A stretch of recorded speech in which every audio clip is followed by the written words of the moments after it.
या एक दूसरे से मिलने का मतलब संकल्प होता है। तो पहली ध्यान की अवस्था में जो सजग मन की सभी शक्तियां जो हैं, वो सजग स्तर पर पूर्णता एक रूप होती हैं। ऐसा रूपक का वो है। और जागरूक मन के स्तर पर वो जो परम जागरूक शक्तियां हैं, किसी प्रेरणा के रूप में स्वयं की शक्तियों से एक रूप होने या आपस में घुलने मिलने और अंत अंतः सराव होने अतः ऐसा हम कह सकते हैं कि इस अर्थ में कि इसकी दूसरे रूपक की व्याख्या जो की गई है उससे हम देख सकते हैं। और जैसे उसका बताया गया है साबुन के चूरे से। और तीसरे रूपक में कमल का पुष्प जो है, जैसे वो पानी में एकदम ओतप्रोत होता है, ऊपर कमल का फूल आता है, नीचे से अपना हवा पानी या जो उसके खाने की सामग्री जिससे वो अ, कमल का फूल खिलता है। तो इस प्रकार हम उसको देख सकते हैं कि सजग मन की शक्तियों का न केवल यहाँ पे ओत-प्रोत होना है, मतलब बल्कि परम जागरूक शक्तियों द्वारा बदलना भी दर्शाता है कि कैसे नीचे कीचड़ में जो है अ, उसकी तलहटी में उसकी जड़ें होती है, फिर उसमें से पानी में से निकलता हुआ ऊपर खिलता है।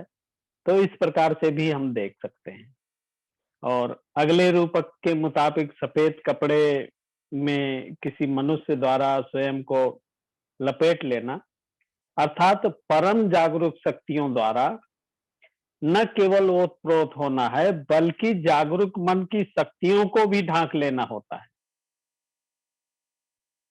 तो इस प्रकार से हम इसको समझ सकते हैं कि उन पर प्रभुत्व जमाना या अपने से पूर्णता जो है, अपने में पूर्णता समाना, है ना? ऐसा कह सकते हैं। और ये दूसरे ध्यान की अवस्था में परम जागरूक शक्तियां जो है, ये जो है अज्ञात स्रोतों से जलधाराओं के रूप में अहंकार, एक चित्त जागरूक मन के भीतर जो है ये समा जाती हैं। तो ऐसा हम कह सकते हैं। तो और इसके बाद चौथे ध्यान में जागरूक मन जो है, परम जागरूक शक्तियां जो है, जो सफेद वस्त्र जिसे हम कह सकते हैं दिखाया गया है, के भीतर समा जाता है ये जागरूक शक्तियां। और परिस्थिति पूर्णता उल्टी हो जाती है कि मतलब हम उसको ऐसे में देख सकते हैं, जब शक्तियां हमारी उस सफेद कपड़े के रूप में जो है दिखाया गया है, वो एक रूपक है जो समा जाना है। और चार ये जो ध्यान है, किसी भी विषय के सूक्ष्मतम मतलब बहुत छोटे उसमें और सूक्ष्मतम से सूक्ष्मतम अनुभव जो है ये बढ़ते हुए क्रम में होता है, धीरे धीरे बढ़ते हुए क्रम में होता है। और उच्चतर चेतना की ये चार अवस्थाओं में से पहली अरूप लोक की जुड़ी अनंत आकाश या अनंत अवकाश भी लोग कहते हैं, के अनुभव के क्षेत्र के रूप में जानी जाती है। यहाँ पर आपका अनुभव सभी प्रकार से विषय रहित होता है, मतलब वहां कोई ऐसी इधर उधर की बात नहीं होती है। कोई साधक चौथे ध्यान की अवस्था में अर्थात रूप लोक में शारीरिक जागरूकता के पीछे छोड़ देता है, इसका स्मरण करता है। और जिन इंद्रियों से कोई अवकाश में विषयों को महसूस करने का निराकार या कल्पना करता है, तो वो अपने आप को अनंत आकाश सभी दिशाओं में मतलब ये समझ लो एक प्रकार से फैला हुआ है, ऐसा है। और उसके उसमें क्या होता है, उसमें फैलने के अनुभव में स्वयं को पाता है, जो चारों दिशाओं में फैला होता है, तो उसमें अपने को स्वयं को पाता है कि हम कहाँ हैं। और जो चारों तरफ सभी ओर मौजूद है, ये अनंत आकाश अर्थात किसी निश्चित बिंदु से आंखों द्वारा देखे जाने वाला अनुभव नहीं है, जो हम आंखों से देखते हैं। ये विस्तार और स्वतंत्रता के आसास की भावना है, और अनंत रूप से स्वयं के संपूर्ण अस्तित्व के अनंत विस्तार का ये अनुभव होता है। और वास्तव में अरूप लोक के 4 ध्यानों में दूसरा अर्थात अनंत चेतना का क्षेत्र है। कोई साधक अपने अनंत आकाश के अनुभव पर चिंतन करके इसमें पहुंच सकता है। इस अनुभव में अनंत आकाश की चेतना विद्यमान होती है। आकाश की अंतता जो है और चेतना की अंतता में बड़ा निकट संबंध होता है। जो हमारी चेतना की ये अनंतता है, आकाश की जो अनंतता है, इस दोनों में कहते हैं कि बड़ा निकट संबंध होता है। और इस उसमें अनुभव में आत्मनिर्भरता से संबंध होता है, और आकाश के अनुभव में जोड़ना या इसमें जो है घटाना और चेतना या अनंत चेतना के अनुभव पर एकाग्र होना होता है। किसी विशिष्ट बिंदु के बिना चेतना को सभी दिशाओं में फैलता है या फैलाता है, और अनंत चेतना का अनुभव लेना है। चेतना जो भी सभी ओर उपस्थित होती है। तो ये जो है, जब हम वैसे साधना करते हैं तो इसमें इसका हम अनुभव कर सकते हैं, जैसे या 6 धातुओं के ध्यान में भी उसका हम वो देख सकते हैं। तो इस प्रकार से ये सारी बातें होती हैं। और चौथे अरूप लोग ध्यान को रिक्तता के क्षेत्र में देखते हैं। वो हम उसमें देख सकते हैं कि जैसे रिक्तता क्या है, कि आकाश सारा, ये जो जहां हम रह रहे हैं सब आकाश ही है। और कहते हैं कि हमारा शरीर भी उसी में है, उतना आयतन के बराबर, अपने शरीर के बराबर उतना उसको घेर रखा है।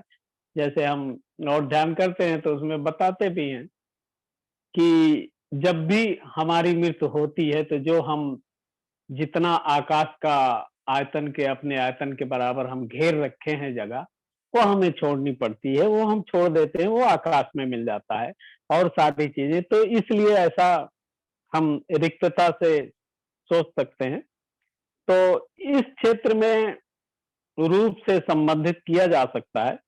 इस अनुभव में साधक अन्य चीजों में से कोई एक उठाकर दूसरों से अलग दिखा नहीं सकता है। ऐसा नहीं हो सकता है। हमारे साधारण रोजमर्रा के जीवन में हम जिस प्रकार फूल को झाड़ से अलग या मनुष्य को घर से अलग दिखा सकते हैं, लेकिन इस अवस्था में वस्तुओं की कोई स्पष्ट विशिष्टता या उसका अनोखापन दिखाना मुश्किल होता है। इस अवस्था में इसकी यह और मतलब इसके रूप में मतलब हम पहचान सकते हैं कि ऐसा नहीं है कि वो एक दूसरे से घुल मिल गए हैं।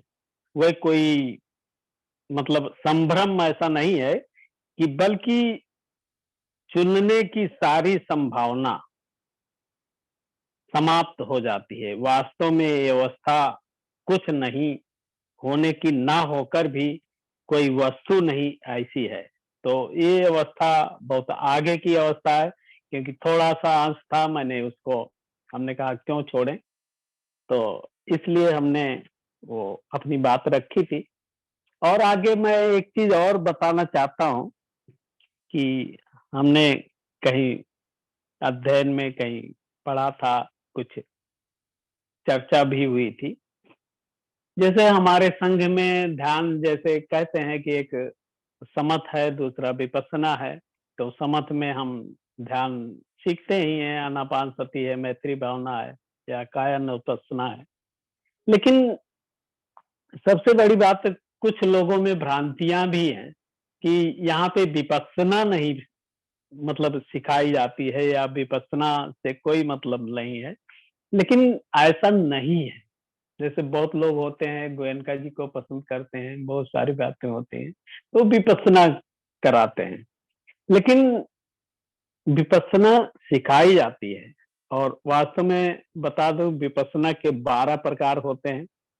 अनित अनात्म दुख की जो है वृद्धि के स्तर को समझना, ये भी है। और जो भी धर्म शरीर में उत्पन्न होता है उसको समझना, शरीर मन का स्वभाव जो है उसको समझना, वही धर्म है। जो मन का स्वभाव है हमारे शरीर का, जो इंद्रियों के माध्यम से हम उसको जान सकते हैं, तो वो धर्म है यहाँ। और वैसे कोई धर्म की बात नहीं है। तो सभी प्रकार के धर्म उत्पन्न होते हैं और उसको निरोध भी होता है।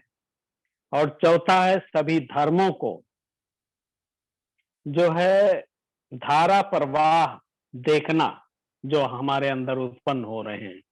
और सभी धर्म ऐसे भी होते हैं, भयभीत होने वाले भी होते हैं, भयभीत वाले भी होते हैं। और ये कई बार बहुत प्रकाश जी और सब में कई लोगों के अपने अनुभव शेयर किए हैं। तो बहुत सारी चीजें आती जब हम ध्यान करते हैं, एकाग्र होते हैं, तो उसमें ऐसा भी होता है। और धर्मों में दोष की अनुभूति होती है, उसके क्या दोष हैं।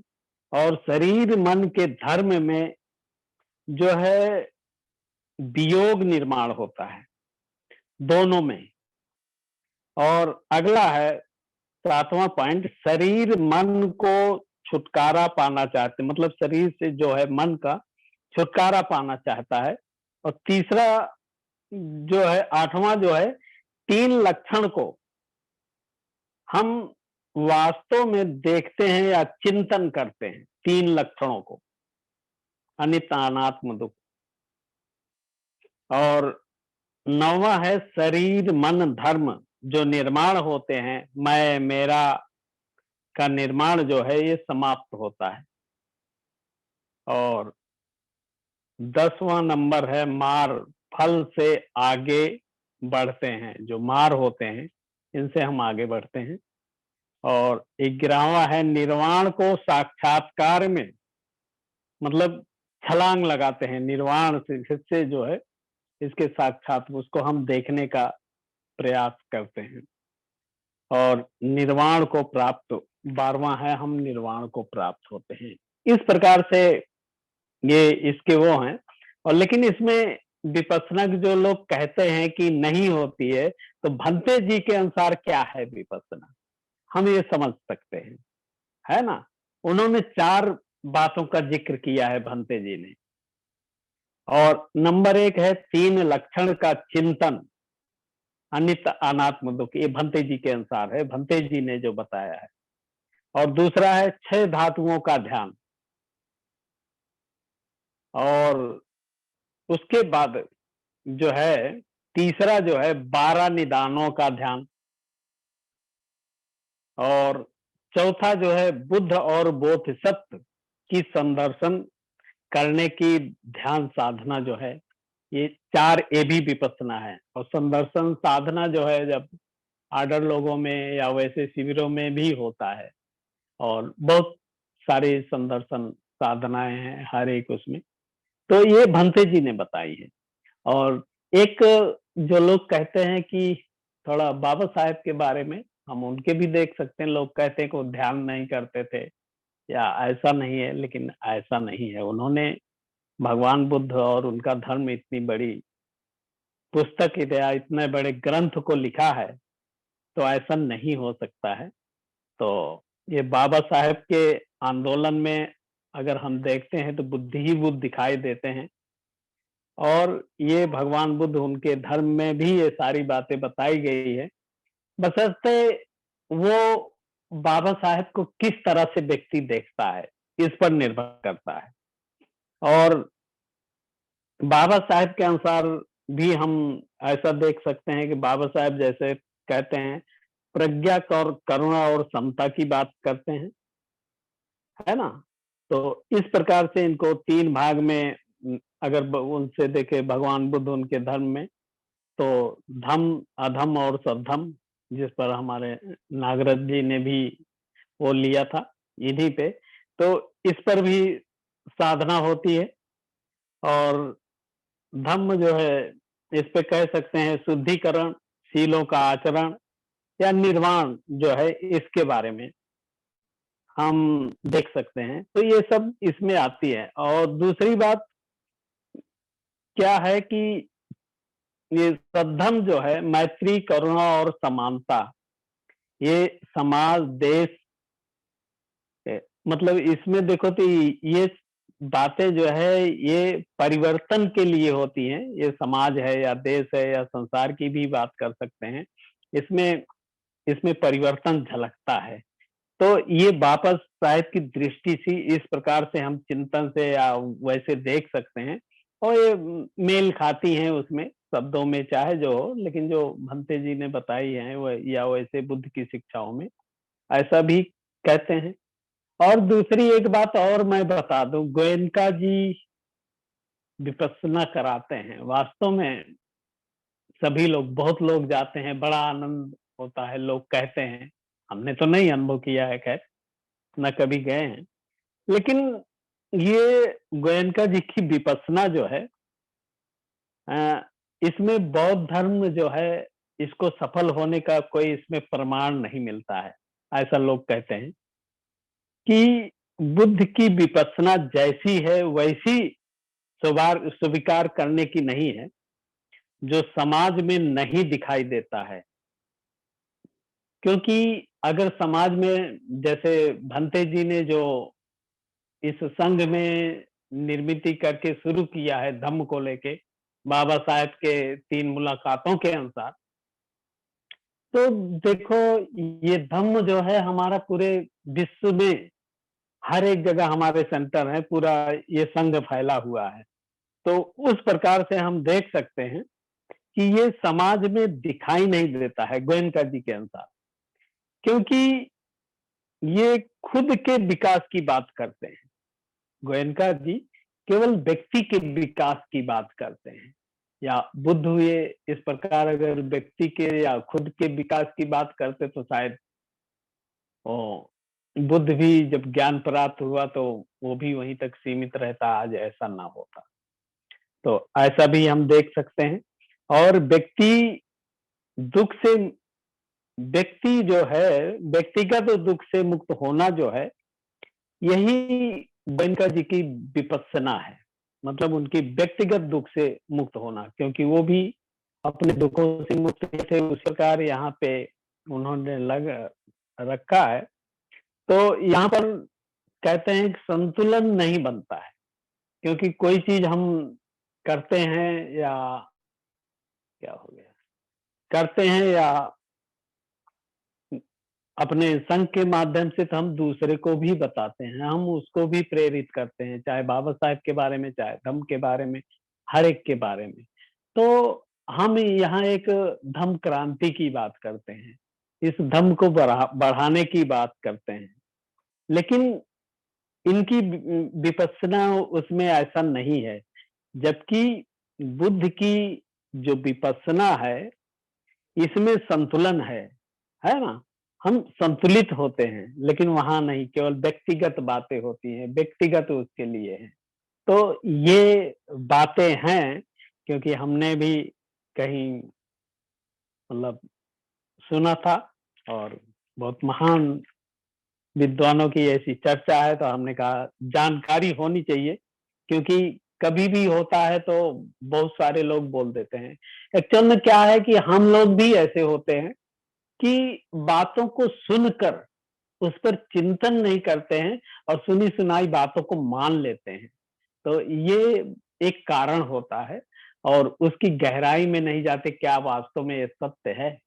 जबकि बुद्ध भी कहते हैं, बौद्ध धम्म भी कहता है, बाबा साहेब भी कहते हैं। कई लोगों ने व्याख्या की है कि बौद्ध धर्म जो है, उसको तब तक मतलब सत्य ना मानो या तब तक ना समझो या किसी के कहने के अनुसार उसे ना मानो कि ये हमारा मित्र बोल रहा है इसलिए सही है, या हमारा कोई रिलेटिव बोल रहा है, या हमारे माता पिता बोल रहे हैं। किसी बात को ऐसे ना मानो इन लोगों के कहने पर, जब तक कि अपने आप चिंतन करके या अपने आप तर्क करके उस कसौटी पर वो खरा ना उतरे। तो इसीलिए यहाँ ये बात है, और हमें इन बातों को समझना चाहिए। किसी की सुनी सुनाई बातों पर एकदम से विश्वास भी नहीं करना चाहिए। वास्तव में खासकर हमारे संघ में जो लोग हैं, धम्मित्र हैं, जो ऐसे शिविर करते हैं, जो उनके अंदर तो इतना वो नहीं होता है, लेकिन फिर भी मनुष्य हैं, सब हम लोग व्यक्ति हैं, कभी-कभी ऐसा हो भी जाता है। लेकिन इस बात को विशेष हमें लगता है ध्यान देने की ज़रूरत है, क्योंकि ऐसा अक्सर लोग कहीं भी मिलते हैं, वो बोल देते हैं ऐसे ही कि जो है यहाँ तो ऐसा नहीं होता, लेकिन ऐसा नहीं है। यहाँ जैसे कहते हैं हमारा संघ जो है सबके लिए खुला है, और हर एक बातें उसमें बताई जाती हैं, चाहे जिस पंथ की हो, बशर्ते हमें अपना विकास किस पे करना है, हमें क्या समझ में आ रहा है, इस पर हम रह के चल सकते हैं आगे। तो ये सारी बातें होती हैं।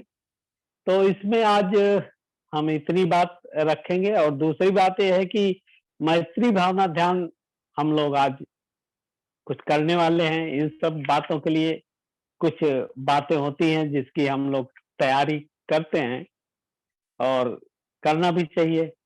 तो उसके लिए हम आज मैत्री भावना जो करेंगे, उसमें हम जागृति को अपने बनाए रखते हुए एक वातावरण हमारा कैसा है, इस पर भी हम ध्यान रखते हैं। तो ये सारी बातें हैं, हमें क्या करना है, हमें कौन-सा ध्यान कर रहे हैं, ये भी हमें अपने मन में पहले से बिठा लेना है। हाँ, हम मैत्री भावना ध्यान कर रहे हैं। और आगे की बात जो है कि हमें जानकारी पूरी तरह होनी चाहिए उस विषय के संबंध में कि हाँ, हम मैत्री ही भावना कर रहे हैं, और किसके लिए कर रहे हैं, मित्र के लिए, अपने स्वयं के लिए, किसके लिए, एकदम जागरूक रहना है इन सब बातों पे। और वास्तव में मैं ऐसे चिंतन कर रहा था, जैसे रूपक वाली बात उस दिन भी मैंने किया था कमल के फूल की। वास्तव में जब हम ध्यान करते हैं, चाहे मित्र के लिए, चाहे जैसे, तो जिस प्रकार से हम इन चारों के लिए ध्यान करते हैं, और पांचवी पारी में हम सब एक रूप होते हैं, सबके लिए ध्यान करते हैं, संपूर्ण जगत के प्राणी, वनस्पति, जितने भी लोग हैं, चाहे हमें वो दिखाई दे, चाहे न दिखाई दे। तो वास्तव में हम देखते हैं कि जिस प्रकार से ध्यान होता है, उसका एक स्तर होता है। कोई तो झील या पानी की सतह जिसमें कमल फूल होता है, कहते हैं कि हम पहले सतह में ऊपरी लेवल पे होते हैं, फिर कहते हैं और अपने ध्यान को गहराई में ले चलो, और नीचे जाते हैं, थोड़ा और गहरा गोता लगाते हैं। फिर तीसरे उसमें जाते हैं, तो और निचले स्तर पर और गहराई में जाते हैं। फिर चौथी पारी में कहते हैं और अपने को गहराई में ले जाओ, अपने जो दुश्मन होता है उसके प्रति जब ध्यान करते हैं, वास्तव में बहुत कठिन जाता है, लेकिन हमें करना है, स्वयं के लिए करना है, अपने मन को उसके प्रति जो द्वेष है उसको दूर करना है, तो हम और गहराई में जाते हैं।